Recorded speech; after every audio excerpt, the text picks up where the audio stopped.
जैन बच्चों, इस समय आप लोग महामना इंस्टीट्यूट के यूट्यूब चैनल से जुड़े हुए हैं और इस चैनल में मैं आप सबका स्वागत करता हूं। आज हम लोग class 9th mathematics Hindi medium NCERT book के चैप्टर 7 और चैप्टर 7 का नाम है त्रिभुज यानी ट्रायंगल और ट्रायंगल की प्रश्नावली 7.1 हम शुरू करें। इससे पहले कुछ आवश्यक चीज़ें हैं जिनको जानना ज़रूरी है। तो सबसे पहले हम लोग त्रिभुज के बारे में समझें कि त्रिभुज किसे कहते हैं। तो देखें, नाम से ही स्पष्ट हो रहा है। त्रि का मतलब होता है तीन और भुज का मतलब होता है भुजा वाला, यानी तीन भुजाओं वाली आकृति को ही हम त्रिभुज कहते हैं। लेकिन इसको हम परिभाषित कैसे करें?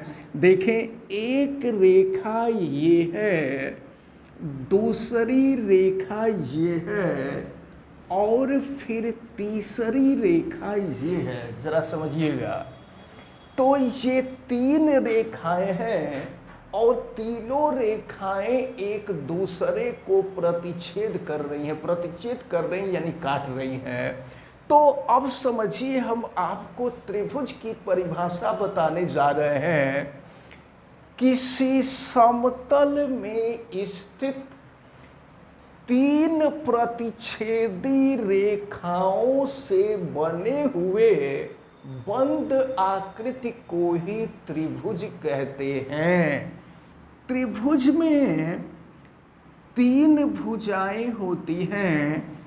इसको हम A मान लेते हैं, इसको B मान लेते हैं, इसको C मान लेते हैं। त्रिभुज में तीन भुजाएं होती हैं, एक भुजा AB, दूसरी भुजा BC और तीसरी भुजा CA है। अब एक चीज और हम आपको बता दें कि त्रिभुज में तीन कोण होते हैं। तीन कोणों में एक कोण A है, दूसरा कोण B है, तीसरा कोण C है। तो इसीलिए इसकी अंग्रेजी जो होती है ट्रायंगल होती है। ट्राई का मतलब होता है तीन और एंगल का मतलब होता है कोण। तो ऐसे हम कह सकते हैं। इंग्लिश में अगर हिंदी में देखें तो त्रिभुज कहेंगे और इंग्लिश में देखें तो त्रिकोण कहेंगे। तो कुल मिला करके त्रिभुज अगर होगा तो उसमें तीन भुजाएं होंगी और तीन भुजाओं के साथ साथ तीन कोण भी होगा। इसको आप ध्यान में रखे रहेंगे। अब इसके बाद हम लोगों को सर्वांग समता के बारे में पढ़ना है कि त्रिभुजों की सर्वांग समता, जिसको हम कॉन्ग्रुएंसी कहते हैं। ये कॉन्ग्रुएंसी क्या है, इसके बारे में हम लोग देखें। कॉन्ग्रुएंसी यानी सर्वांग समता। तो देखिए, सर्वांग समता का मतलब होता है सर्व अंग सम। ऐसी आकृतियां जिसके सभी अंग एक समान हों तो उसे हम कहेंगे सर्वांग सम। लेकिन अगर त्रिभुज हो और त्रिभुजों को सर्वांग सम दिखाना हो तो त्रिभुजों को सर्वांग सम कैसे दिखाते हैं? जैसे मान लीजिए एक त्रिभुज ABC है और एक दूसरा त्रिभुज हम मान लेते हैं। ये दूसरा त्रिभुज है PQR। तो दो त्रिभुज सर्वांग सम कब होते हैं, हमको इसके बारे में थोड़ा सा देखना है, समझना है। तो अब अगर मान लीजिए एक त्रिभुज ABC है और दूसरा त्रिभुज PQR है और दोनों त्रिभुज अगर सर्वांगसम हो तो सर्वांगसम को कैसे दिखाएंगे? त्रिभुज ABC है और दूसरा त्रिभुज PQR है और अगर ये सर्वांगसम हो तो सर्वांगसम को हम ऐसे दिखाते हैं, ये सर्वांगसम का चिन्ह है, इसको आप अच्छी तरह से याद रखे रहेंगे। और यही जब आप क्लास 10th में जाएंगे तो 10th में आपको समरूप पढ़ना है।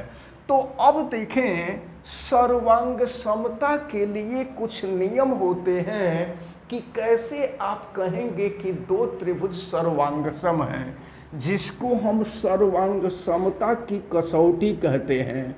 सर्वांग समता की कसौटी हम लोग देखेंगे। कसौटी का मतलब होता है कंडीशन, या जिसको क्राइटेरिया कहते हैं, कि वह कौन कौन सी कंडीशन है जिसके अप्लाई होने से हम कहेंगे कि ये दोनों त्रिभुज सर्वांगसम हैं। इसके लिए जैसे देखिए, पहली जो शर्त होती है वो ये होती है कि अब ऐसे समझ लीजिए कि तीन भुजाएं अगर इसकी आपस में बराबर हों, हम आपको त्रिभुजों के सर्वांग समता की कसौटी हम आपको बताने जा रहे हैं।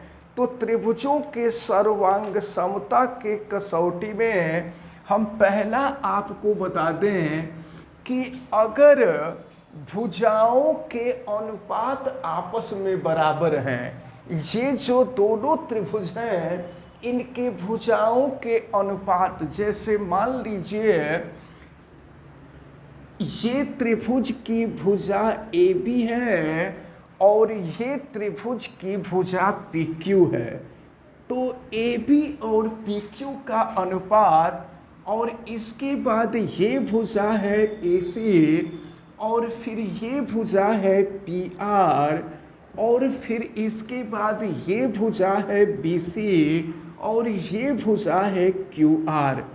तो अगर तीनों भुजाओं के अनुपात आपस में बराबर होना, तो हम कहेंगे कि ये दोनों त्रिभुज सर्वांगसम हैं। और इसको हम कहते हैं, देखिए ये भुजाएं हैं तो इनको भुजा भुजा भुजा कसौटी कहते हैं। लेकिन इंग्लिश इसको शॉर्ट में अगर हम कहें तो यस यस यस कसौटी। यस माने साइड साइड साइड, भुजा भुजा भुजा कसौटी। तो ये पहली कसौटी होती है कि अगर दोनों त्रिभुजों के भुजाओं के अनुपात आपस में बराबर हो तो दोनों त्रिभुज समरूप सर्वांगसम होते हैं। इसको आपको ध्यान में रखना होगा। अब इसके बाद जो दूसरी कसौटी है उसको भी आप समझ लीजिए।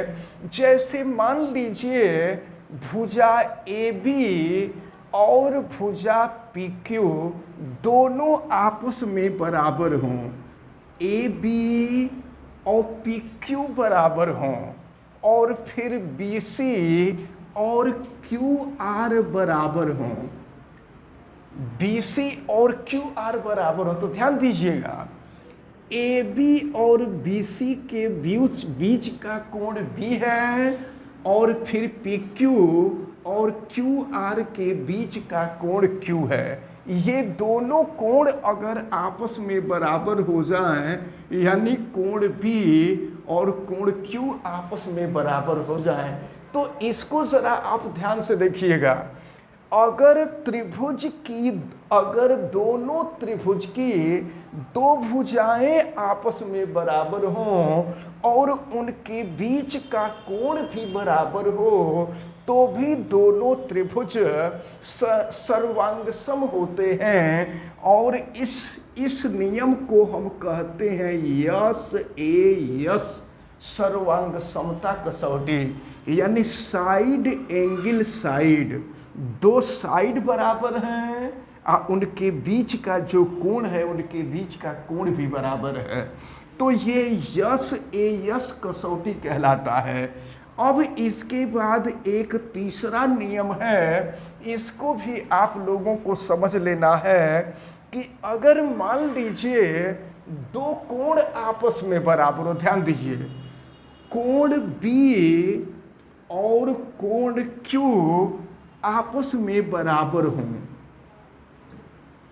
कोण बी और कोण क्यू बराबर हैं, कोण सी और कोण आर बराबर हैं, कोण सी और कोण आर बराबर हैं, और उनके बीच की भुजा, ध्यान दीजिएगा, ये कोण इस कोण के बराबर है, ये कोण इस कोण के बराबर है, और दोनों के बीच की भुजा, एक भुजा यहाँ भुजा BC है और ये भुजा QR है।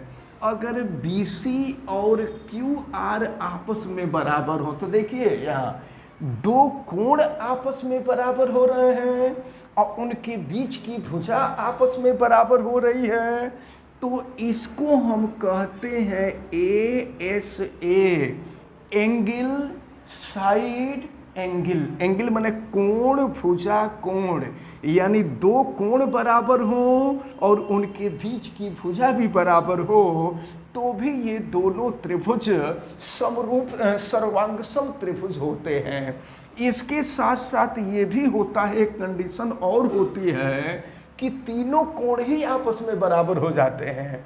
जैसे मान लीजिए कोण A बराबर हो जाता है कोण P के, और कोण B बराबर हो जाता है कोण Q के, और फिर कोण C बराबर हो जाता है कोण R के, यानी तीनों कोण आपस में बराबर हो जाते हैं, तो भी ये दोनों त्रिभुज होते हैं, ये सर्वांगसम होते हैं, और इसको हम कहेंगे A कसौटी। कसौटी का मतलब होता है, एक तरह से कंडीशन कह सकते हैं, फार्मूला कह सकते हैं। तो ए का मतलब होता है एंगल एंगल एंगल। तो इसको आप याद रखे रहेंगे, जहाँ पे इतनी कंडीशन फॉलो होंगी वहीं पर दो त्रिभुज सर्वांगसम होंगे, और सर्वांगसम के लिए जो चिन्ह होता है इसी चिन्ह का हम लोग प्रयोग करेंगे। और अब इसके बाद हम लोग प्रश्नावली शुरू करेंगे 7.1। लेकिन हमें उम्मीद है कि आज आपको त्रिभुज की परिभाषा और इसके बाद आपको बताया गया कि दो त्रिभुज सर्वांगसम कब होते हैं, उनकी कंडीशन, ये सारी बातें आपको समझ में आई होंगी। आप अच्छी तरह से इसको तैयार कीजिएगा। आप वीडियो को लाइक ज़रूर कीजिएगा, और अगर आप चैनल पे नए हैं तो चैनल को सब्सक्राइब कर लीजिए। चैनल सब्सक्राइब करने के लिए यूट्यूब पर महामना इंस्टीट्यूट को सर्च कीजिए और रेड कलर के सब्सक्राइब वाले बटन को क्लिक कर दीजिए, चैनल सब्सक्राइब हो जाएगा। अगर किसी प्रकार की कोई दिक्कत समझ में आती है तो आप हमें कमेंट करके ज़रूर बतावें। आप बेल आइकन को भी प्रेस करें तथा उसको ऑल पे कर दें, ताकि प्रतिदिन पढ़ने वाले वीडियो की सूचना आपको मिलती रहे, और वीडियो को मैक्सिमम स्टूडेंट तक शेयर करें। आप सभी लोगों का बहुत बहुत धन्यवाद। जय हिंद।